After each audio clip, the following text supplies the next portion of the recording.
क्या हुआ जब अचानक से प्राण प्रतिष्ठा के बाद प्रभु श्री राम की चरण पादुका लेकर प्रकट हो गए साक्षात भरत। जब प्रभु राम वनवास के लिए रवाना हुए थे तब भरत ने उनकी चरण पादुका को राज सिंहासन पर रखकर शासन चलाया था।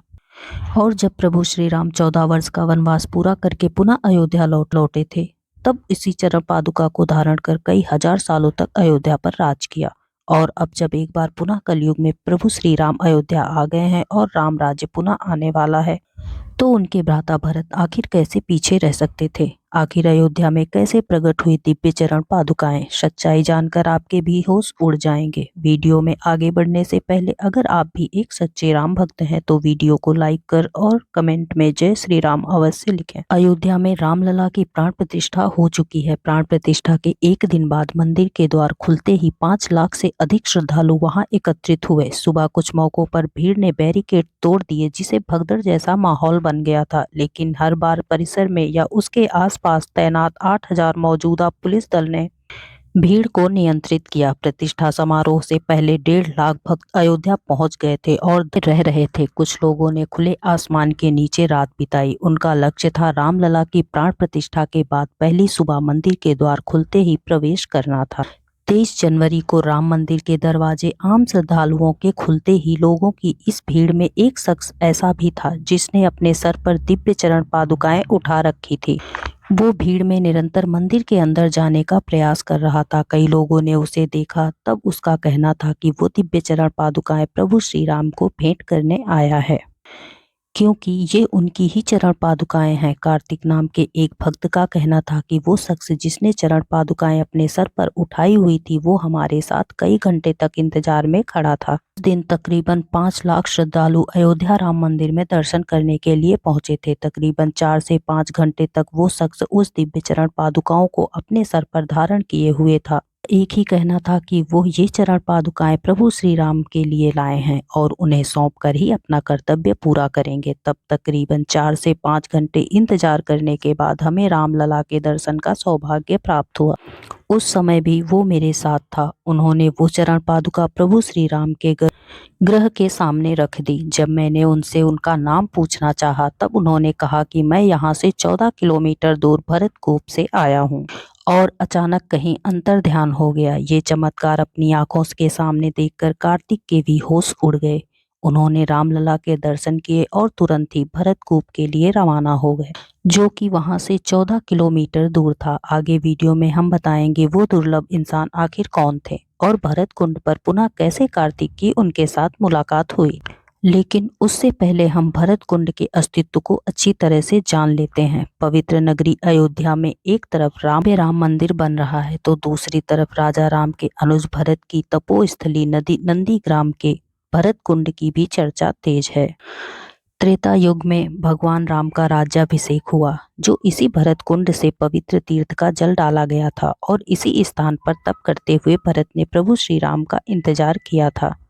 भरत ने 14 साल अपने भाई राम की प्रतीक्षा में तपस्या की थी। माना जाता है कि भरत ने ये सोचकर कि जब उनके राम वनवास में हैं, जमीन पर चलेंगे और वहीं सोएंगे, तो भरत कैसे अपने बड़े भाई के जैसे जीवन व्यतीत कर सकेंगे। ये सोचकर उन्होंने यहाँ एक गुफा बनाई जो जमीन के लगभग 8 सीढ़ी नीचे है। यहीं उन्होंने 14 साल तप किया। जब 14 वर्ष के वनवास के लिए प्रभु श्री राम राजपाट छोड़कर चले गए तो भरत उनको मनाने गए। मर्यादा पुरुषोत्तम श्री राम अपने पिता के वचन से बंधे थे, लौटना स्वीकार नहीं किया, लेकिन भरत के अनुरोध पर अपनी चरण पादुका उनको सौंप दी। नंदीग्राम में भरत श्री राम जी की खड़ाओं को प्रतीक के तौर पर लेकर अयोध्या का राजपाट चलाने लगे। 14 वर्ष वनवास खत्म कर जब राम अयोध्या वापस लौटे तो यहीं पर भरत से मिले, तो भरत ने उन्हें पुनः चरण पादुका लौटा दी। अब जब पुनः प्रभु श्री राम अयोध्या लौट चुके हैं, हो सकता है भरत पुनः उन्हें चरण पादुका लौटाने अयोध्या आए हों।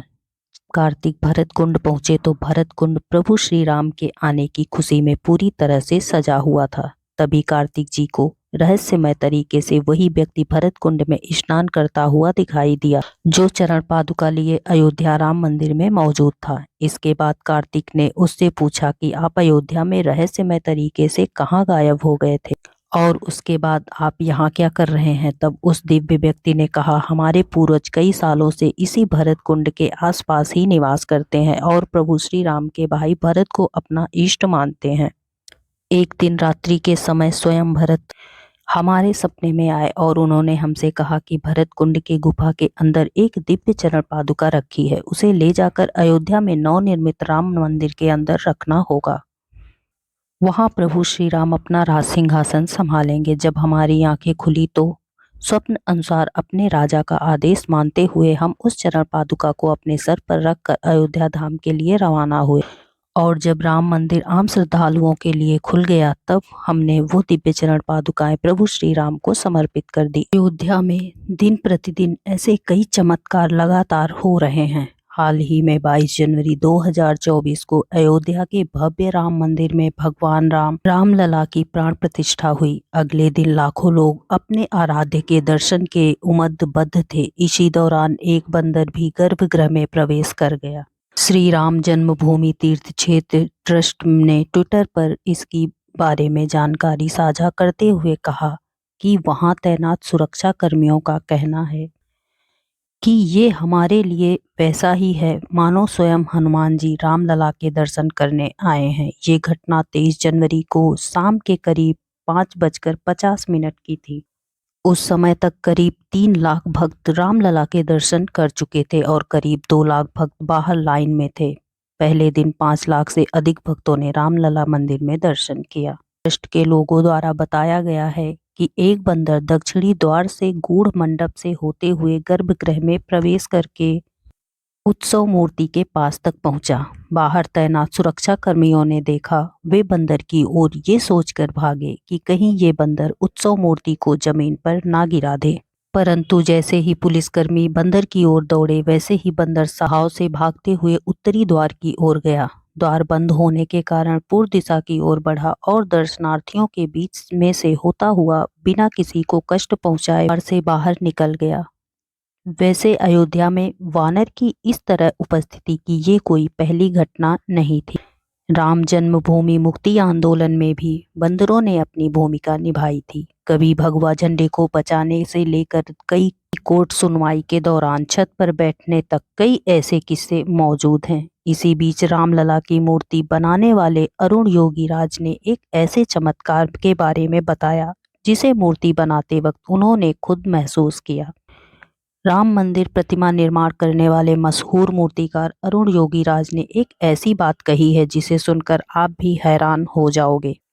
उन्होंने कहा है, नवनिर्मित राम मंदिर के गर्भगृह में जो मूर्ति है वो उन्होंने नहीं बनाई। दरअसल उनके कहने का मतलब ये था कि मैंने जो मूर्ति बनाई गर्भगृह के अंदर जाकर उसके भाव बदल गए, आंखें बोलने लगी। रामलला की प्रतिमा से योगीराज के इस अनुभव की पुष्टि भी होती है। रामलला की जो प्रतिमा प्राण प्रतिष्ठा से पूर्व इंटरनेट मीडिया पर प्रसारित हुई उसकी आंखें देखिए और जो प्रतिमा विग्रह के रूप में प्रतिष्ठित होकर सामने आई उसकी आंखें देखिए। योगीराज ने जो प्रतिमा बनाई वो निश्चित रूप से जीवंतता की पर्याय है। टीवी चैनल को दिए इंटरव्यू में अरुण योगीराज ने कहा कि मेरे पूर्वजों की 300 सालों की तपस्या का ये परिणाम है। मुझे शायद ईश्वर ने इसी कार्य के लिए जन्म देकर भेजा था। मैं इस जन्म में भगवान श्री रामलला की मूर्ति बनाऊं। अरुण योगीराज ने एक बड़ा रोचक चमत्कार भी सुनाया। उन्होंने कहा, हम जब मूर्ति का निर्माण कर रहे थे तो हर दिन शाम को एक बंदर उनका दरवाजा खटखटाता था। वो आता था, केवल देखता था और फिर वापस चला जाता था।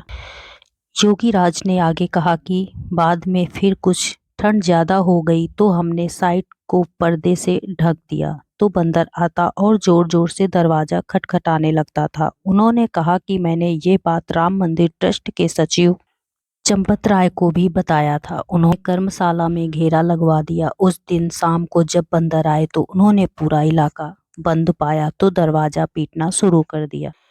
हमने दरवाजा खोलकर देखा तो एक बंदर को वहां पाया। अरुण योगीराज ने कहा, जब हमने दरवाजा खोला तो वो अंदर आया, मूर्ति का निर्माण देखा और चला गया। फिर हमने दरवाजा बंद नहीं किया। ऐसे कई चमत्कार अयोध्या में नित्य प्रतिदिन हो रहे हैं। आज जो भव्य राम मंदिर का निर्माण हुआ है वो सैकड़ों कार सेवकों के बलिदान का प्रतीक है। आप कमेंट में बताइए कि आप रामलला के दर्शन को कब आ रहे हैं, और अगर वीडियो आपको पसंद आई हो तो हमारे चैनल को लाइक करें, सब्सक्राइब करें और कमेंट में जय श्री राम अवश्य लिखें। फिर मिलेंगे नेक्स्ट वीडियो में।